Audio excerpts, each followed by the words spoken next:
اعوذ باللہ من الشیطان الرجیم بسم اللہ الرحمن الرحیم۔ لاکھوں کروڑوں درود و سلام نبی پاک صلی اللہ علیہ وآلہ وسلم اور ان کی آل پر۔ میرے پیارے بہنوں، بھائیوں، بزرگوں، دوستوں، السلام علیکم۔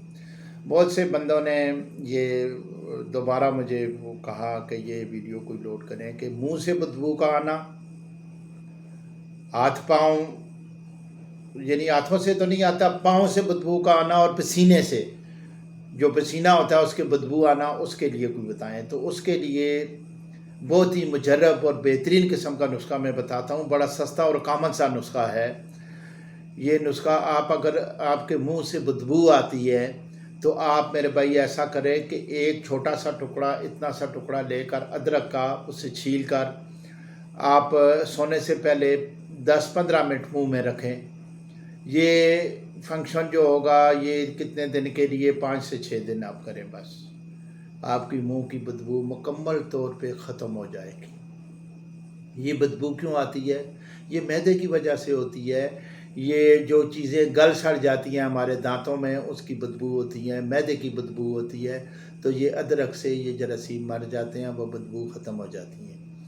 ہاتھ پاؤں اور پسینے، یعنی اگر پاؤں سے بدبو آ رہی ہے اور اس بدبو سے گھر کے لوگ بڑے پریشان ہیں، مسجد میں نہیں بندہ جا سکتا، بہت پرابلم ہوتی ہے، تو اسے چاہیے کہ رات کو وہ پھٹکری لے کر اور باریک پسی ہوئی ہو اور گیلا کر لے اپنے پاؤں کو، اور وہ پسی ہوئی پھٹکری جو ہے پاؤں کی انگلیوں میں اچھی طرح مسل لے، اور یا پانی میں ڈال کر پھٹکری اس سے دھو کر تھوڑی تھوڑی پھٹکری رہنے دیں رات کو اس کے اوپر پاؤں کی انگلیوں میں، تو وہ جو جراثیم ہوتے ہیں پھٹکری جو ہے وہ مکمل طور پہ ختم کر دیتی ہے۔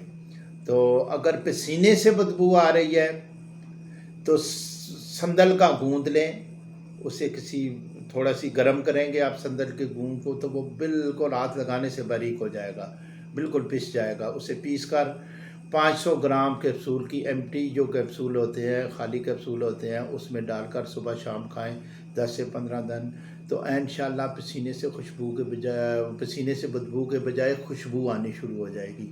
یہ میرے بھائیوں، جو میرا چینل ہے اسے سبسکرائب کر دیں، بیل آئیکن دبا دیں، تاکہ ہر نئی آنے والی ویڈیو آپ کے پاس پہنچتی رہے اور بر وقت پہنچتی رہے۔ اسے زیادہ سے زیادہ شیئر کریں تاکہ میرے بہن بھائی اس سے زیادہ سے زیادہ فائدہ اٹھا سکیں۔ السلام علیکم ورحمۃ اللہ وبرکاتہ۔